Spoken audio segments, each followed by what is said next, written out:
লাকুম ওয়া আন্নাকুম খুলিকতুম লিল আখিরাহ।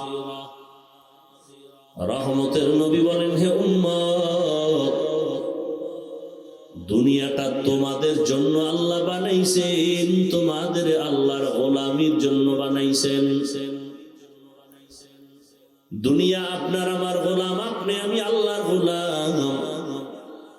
জমিন আমার গোলাম, আসমান আপনার আমার গোলাম, সূর্য আপনার আমার গোলাম, পাহাড় আপনার আমার গোলাম, বাতাস আপনার আমার গোলাম। জমিনের যত প্রাণী সব আপনার আমার গোলাম। সমুদ্রের ভেতরে যত প্রাণী সব আপনার আমার গোলামি করে। দুনিয়ার সব কিছু আপনার আমার গোলাম, একমাত্র আপনি আর আমি হলাম আল্লাহর গোলাম। দুনিয়ার সব আমাদের গোলাম। সূর্য আমার অর্ডারে চলতে বাধ্য, চাঁদ আমার অর্ডারে চলতে বাধ্য। চলে না কেন? যদি কেউ প্রশ্নকারী প্রশ্ন করিয়েই বসে, হাফিজ ভাই সূর্য আপনার কথা শুনবেনি, আমি বলবো হ্যাঁ শুনবে। আমি হাফিজেরটা যদি বলেন শুনে না, আমি বলবো আমি আল্লাহরটা শুনি না, এই জন্য সূর্য আমারটা শুনে না। কি? কিন্তু জমিনে বহু ইতিহাস আছে, বলার সময় নাই। আল্লাহর পেয়ারা বান্দা, আসরের নামাজের টাইম হয়ে গেছে, নামাজে দাঁড়াবেন, টাইম হইয়াই যায় নাই, নামাজ পড়বে, মসজিদ খুঁজতে খুঁজতে মসজিদ পায় না, টাইম শেষের দিকে সূর্য ডুবে যাবে ভাব। আল্লাহর কাছে দোয়া করতেছেন, আল্লাহ আসরের নামাজ যেন কাজা হয় না যায়। জীবনে নামাজ কাজা হয় নাই, জীবনে আমার তাকবীরুল্লাহ ছুটে নাই। হিসাবে দেখে সূর্য 5 মিনিটে ডুবে যাবে, কিন্তু ওযু বানাইয়া 4 রাকাত নামাজ পড়িয়াও দেখে সূর্য আগের জায়গায় আছে। খাকো বাদো আবু আতিশ বান্দান বামানো তু মুর্দাবা হক জিন্দান। দুনিয়ার সব আপনার আমার গোলাম। ছোট একটা উদাহরণ দেই, আপনাদের এই গ্রাম অঞ্চলের মধ্যে গরু দিয়া হাল চাষ হয়নি? যারা চাষি, লাঙ্গল জোয়াল নিয়ে চাষাবাদ করে, তারা কত বড় ডিগ্রিওয়ালা? জবাব দিতে হবে। সাধারণ মানুষ কি লেখাপড়া তেমন নাই, বুঝেন, ভালো করে বুঝেন। আপনি মনে করবেন এটি একটা ওয়াজ হইল, আপনি কি বুঝাতে চান? ওয়াজের মাকসাদ কি? ওয়াজের উদ্দেশ্য কি? মানুষকে ইতিহাসবিদ বানানো? একজনে প্রশ্ন করছে, খুব একটা কথাও যেন ছুটে না যায়। একজনে প্রশ্ন করছে, কোরআনের মধ্যে বিজ্ঞান আসেনি? কয় হ্যাঁ আছে। কোরআনের মধ্যে দর্শন আছে কিনা? বলে আছে। কোরআনের মধ্যে হিকমত আছে? বলে আছে। ফালসাফা আসেনি? আছে। কোরআনের মধ্যে চিকিৎসা আছে কিনা? আছে। কয় তাহলে এগুলো কেন দিছেন আল্লাহ? মানুষকে চিকিৎসক বানাবার জন্য? কয় না। বিজ্ঞানী বানাবার জন্য? কয় না। দার্শনিক বানাবার জন্য আল্লাহ দিছেন? কয় না। আল্লাহ যদি কোরআনে বিজ্ঞানের কথা বলে থাকেন হেদায়েতের জন্য, আল্লাহ যদি কোরআনে দর্শনের বয়ান করে থাকেন তাও হেদায়েতের জন্য। যালিকাল কিতাবু লা রাইবা ফীহি হুদাল লিল মুত্তাকিন। তাহলে হেদায়েত পায় না কেন বিজ্ঞানী? কয় হেদায়েত তো পাওয়ার আগে শর্ত আছে, মুত্তাকিন ছাড়া কেউ হেদায়েত পাবে না। আল্লাহ তো লাগাই দিছে শুরুতে শর্ত, হেদায়েত পাবে। কোরআন হেদায়েত, কোরআনের মধ্যে বিজ্ঞান আছে হেদায়েতের জন্য, ইতিহাস আছে হেদায়েতের জন্য। কোরআনের মধ্যে কেচ্ছা কাহিনীর অভাব নাই। এই শিক্ষিত বাবারা খুব খেয়াল করো, আমি হাফিজুর রহমান বাংলাদেশে একজন বক্তাই মূর্খ বক্তা, কোন ইলম আমল কিচ্ছু নাই, কেচ্ছা কাহিনী শুনাই। ভালো করে শুনো। এবার তোমাদের কাছে প্রশ্ন, আমার শিক্ষিত বাবারা, যুবকদের কাছে, তোমরা জানো ফেসবুকে বিভিন্ন সময় দেখো হাফিজুর রহমান কেচ্ছা কাহিনীর বয়ান করে, কোনো ইলম নাই, আমল নাই, আমি নিজেই বলি। এবার তোমাদের কাছে প্রশ্ন, এই বৃষ্টির মধ্যে আসছো কেন আমার বয়ান শুনতে? কেন আসছো? ভালো করে বুঝার চেষ্টা করো বাবারা। আমি না কেচ্ছা কাহিনীর বয়ান শুনাই, তুমি শুনতে আসছো কেন কেচ্ছা কাহিনী? যেহেতু আসছো এবার শুনেই যা।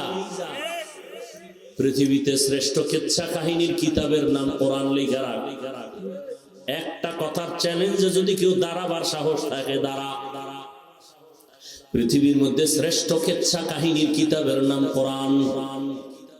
পৃথিবীর মধ্যে শ্রেষ্ঠ কেচ্ছা কাহিনীর দ্বিতীয় স্টেপে আছে হাদিস। এবার ওলামায়ে কেরাম শুধু হাতটা ইশারা করে সবাইরে দেখাই দিবেন, আমার কথা সত্য না মিথ্যা খালি ইশারা করে দেখাবেন। বলি না এর আগে আপনারা কি বুঝাইতেছেন, আমি বলতেছি। এবার শুরু করতেছি।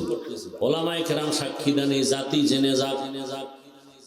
কোরআন শরীফের মধ্যে গরুর কিসসা আছে কিনা বলেন? আছে? কোরআন শরীফের মধ্যে হাতির কিসসা আসেনি? বাঘের কিসসা আসেনি? সাপের কিসসা আসেনি?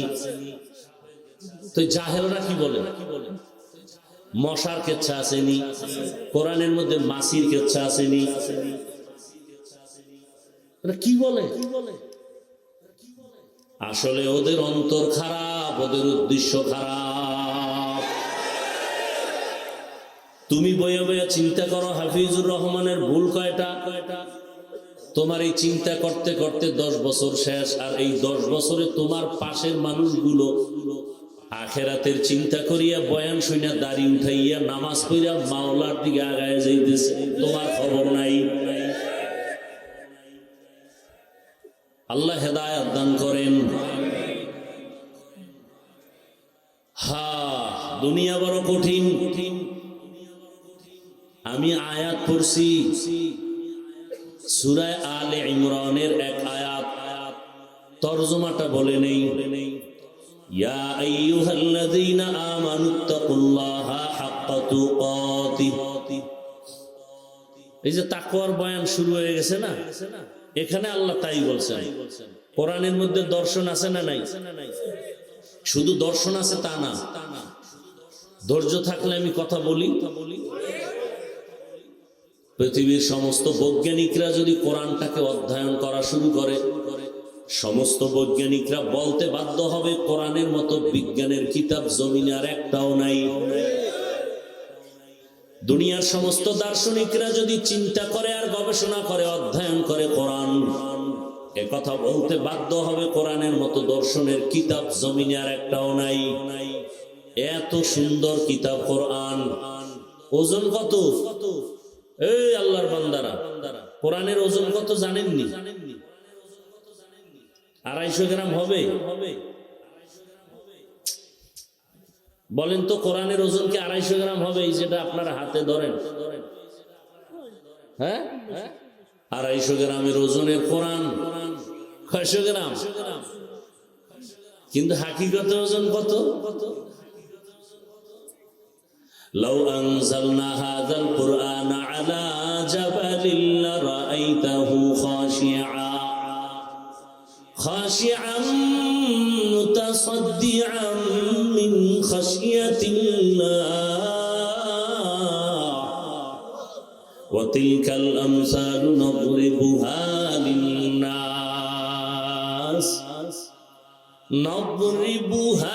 লিন-নাস লাআল্লাহুম ইয়াতাফাক্কারুন।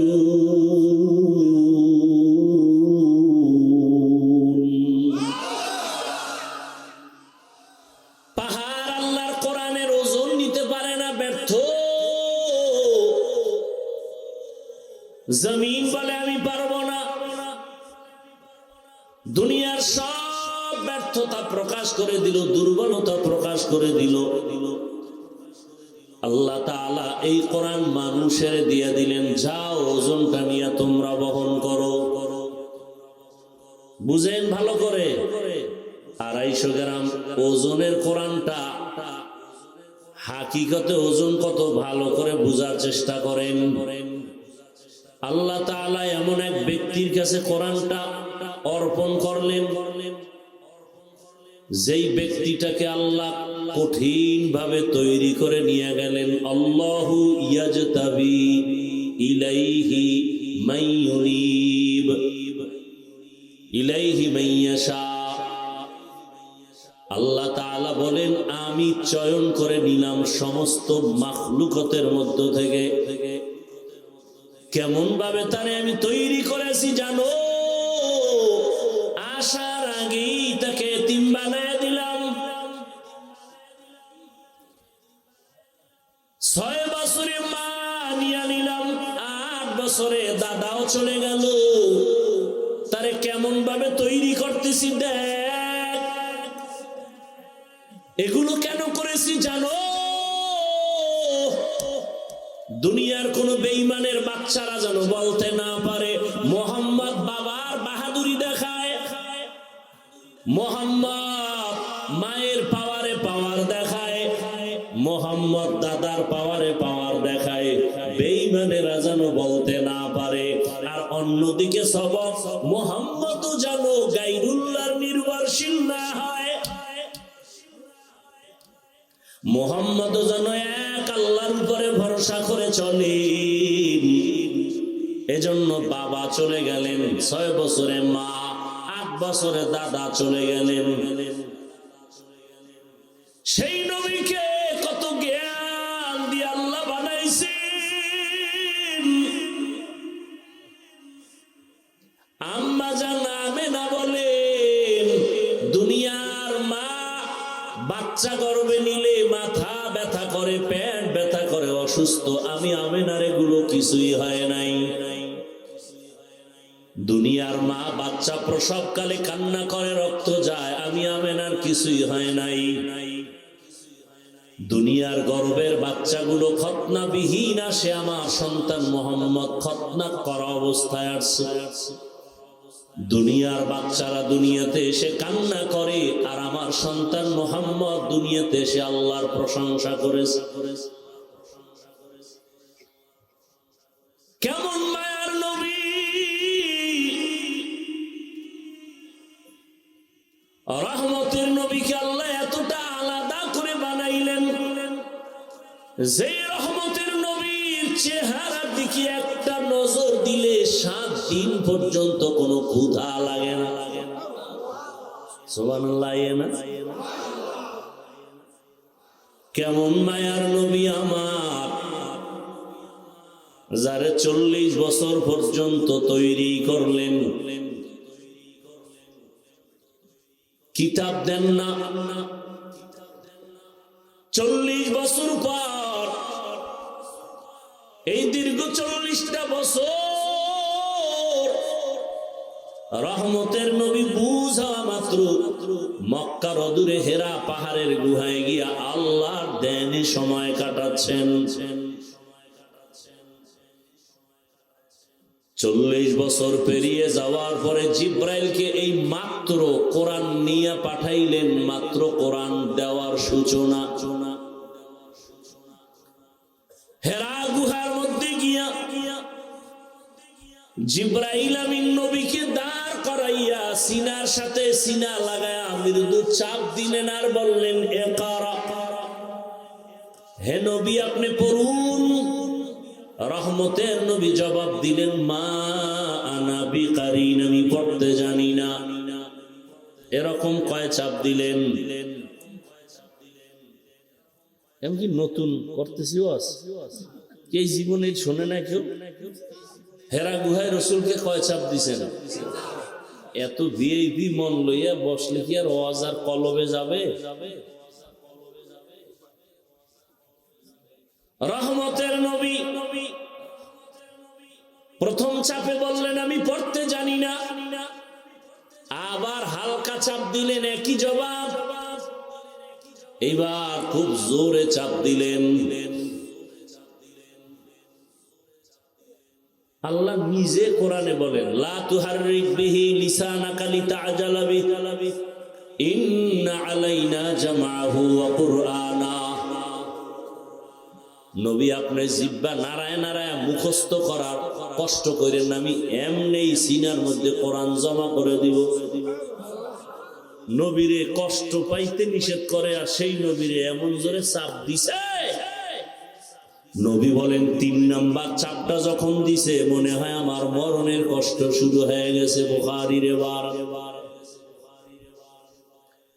এত চাপ, মনে হয় আমি অসুস্থ, শরীরের ডিগ্রি সারা জ্বর। এবার আপনারা একটু জানা থাকলে জবাব দেন, এই যে মাত্র 40 বছর পরে রসুলের উপরে কোরআন নাজিল শুরু হইল, পুরা কোরআনটা রসুলের কাছে আসতে পুরা কোরআন সময় লাগছে কয়দিন? বলেন বলেন। 250 গ্রাম ওজনের কোরআন, রহমতের নবী, কত জ্ঞানের অধিকারী আমার নবী। সারা দুনিয়ার সকল বিজ্ঞানীর মহাবিজ্ঞানী আমার নবী, সকল দার্শনিকদের মহাদার্শনিক আমার নবী। সেই নবীর কাছে কোরআন আসতে 23 বছর যদি লাগে, তুমি সেই কোরআনটা রাতারাতি বাংলা বইরা তাফসীর করবা, এটা প্রলাপ ছাড়া কিছু হতে পারে না।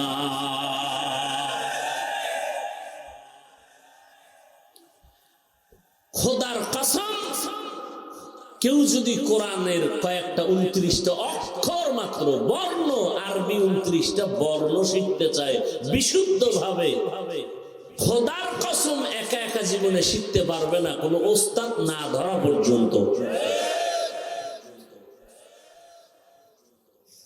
ওস্তাদ ধরতে হবে, চাই আপনি 3rd ক্লাসের ওস্তাদ ধরেন, কারণ আপনি যত চেষ্টা বাংলা বইরা ইংরেজি বইরা, কোনোদিন কফ শেখা হবে না, আইন শেখা হবে না। হবে? তাহলে 29 অক্ষর শিখতে যদি ওস্তাদ লাগে, তাফসীর শিখবেন একা একা। এই কোন জগতের পাগলামি শুরু করবেন? এত সোজা মনে করলেন কোরআন? এত সোজা? 29টা অক্ষর শিখতে যদি শিক্ষক লাগে, আল্লাহ হেদায়েত দান করুন। তো রসুলের কাছে কোরআন আসতে 23 বছর লাগছে, আর সেই কোরআনের ব্যাখ্যা হাদিস, সেই হাদিসের ব্যাখ্যা সাহাবায়ে কেরামের ইজমা, সাহাবায়ে কেরামের ইজমার মাল ইখতিলাফ বুঝার জন্য লাগে মুজতাহিদ ইমামগণের কিয়াস। কোরআনের একটা লাইনের নাম দর্শন, কোরআনের এক লাইনের নাম তাফসীর, কোরআনের আরেকটা লাইনের নাম মানতিক, কোরআনের আরেকটা লাইনের নাম হলো ইলমে নাহবু, ইলমে সারফ। এক একটা লাইনে জীবন কাটাবেন, সীমানায় পৌঁছতে পারবেন না, এত ইলম। নবী খুশি হয়ে কয়, আল্লাহ আমারে সব ইলম দিয়া দিবেন, উতিতু ইলমাল আউয়ালিন ওয়াল আখিরিন। আল্লাহ কয়, না না নবী, আপনারে কি দিছি জানেননি?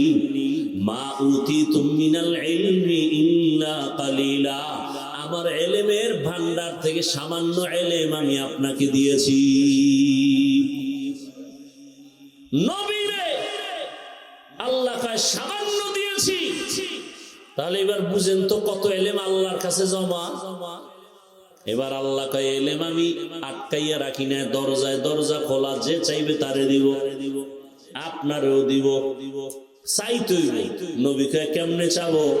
আল্লাহ চাওয়া শিখায়, সব সময় পড়বেন রব্বি জিদনি ইলমা। নবীও শিখতেছেন, পড়তেছেন রব্বি জিদনি ইলমা, রব্বি জিদনি ইলমা। রহমতের নবী বলেন, আল্লাহুম্মা ইন্না নাসআলুকা ইলমান নাফিআ ওয়া রিজকান ওয়াসিআ ওয়া শিফাআন মিন কুল্লি দা। ও আল্লাহ, তুমি আমাকে ইলমে নাফি' দান করিও। শয়তানের কাছেও তো ইলম আছে, ওই ইলমেটা ইলমে নাফি' না, উপকারী ইলম না। তুমি আমারে উপকারী ইলম দান করিও। শয়তানের ইলমের দ্বারা মানুষ ক্ষতিগ্রস্ত হয়, তোমার ইলম দ্বারা মানুষ উপকার পায়। তুমি আমাদের ইলমে নাফে দান করিও। ইলমে নাফে কেমনে বুঝাবো? 1 মিনিটে সহজ ভাষায় বুঝাই। যেই কোরআন হাদিসের ইলম শিখলে অহংকার দূর হবে, সেই ইলম ইলমে নাফে। যেই কোরআন হাদিসের ইলম শিখা যদি বেপরদায় চলে, গুনাহ ছাড়তে না পারে, ওই ইলম উপকারী ইলম না, ইবলিসি ইলম।